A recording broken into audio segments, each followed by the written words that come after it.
I'm Sabina Hasanova with the latest news in English on AzVision TV.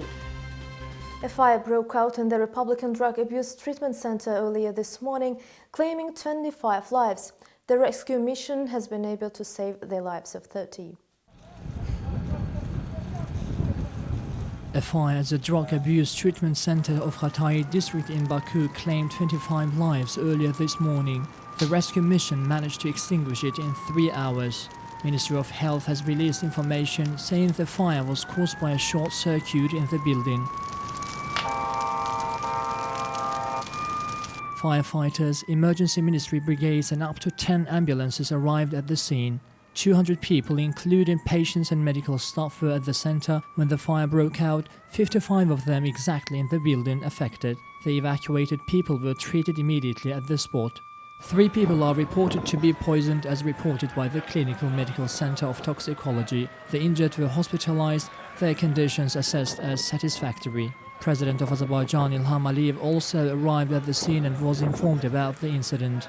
President Aliyev ordered to eliminate the consequences of the fire as soon as possible and instructed the head of the Baku City Executive Authority and the Ministry of Health to help the family members of the victims and provide emergency medical assistance to those injured as a result of the fire.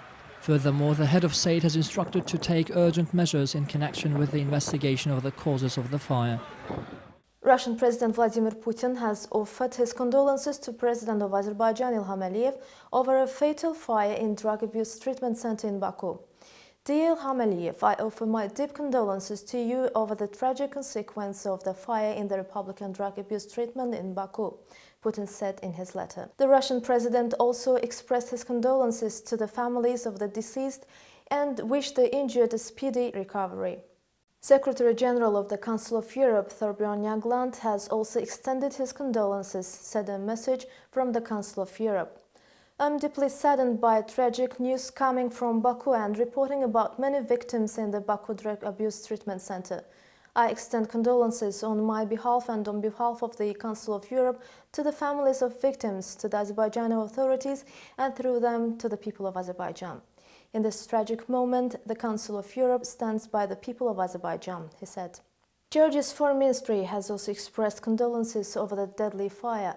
We express our deepest condolences to the families of victims and wish a speedy recovery to the injured. In this moment of grief, Georgia stands with Azerbaijan, the Georgian Foreign Ministry tweeted on Friday. Over the past 24 hours, Armenian armed forces have violated the ceasefire along the contact line between Azerbaijani and Armenian troops 126 times using heavy machine guns, reported the Ministry of Defense of Azerbaijan.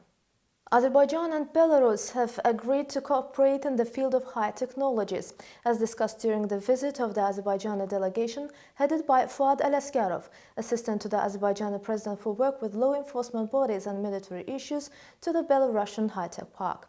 The sides have agreed on concrete projects of cooperation and introduction of Belarusian technologies in Azerbaijan. Gaya Mammadov, acting head of Azerbaijan's mission in NATO, met with NATO PA Secretary-General David Hobbs. The sides exchanged views on Azerbaijan-NATO partnership, the situation in the region and other issues of mutual interest.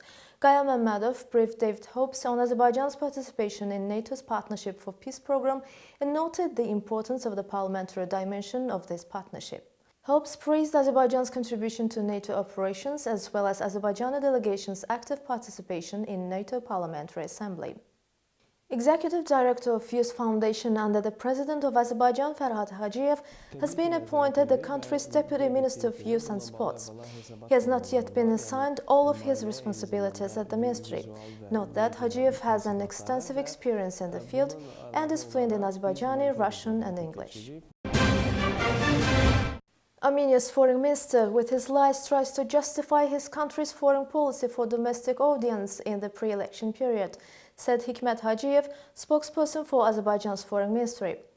In order to evade from the responsibility for military aggression and ethnic cleansing against Azerbaijan, Armenia abuses and distorts the principle of people's right to self-determination, Hajiev stressed.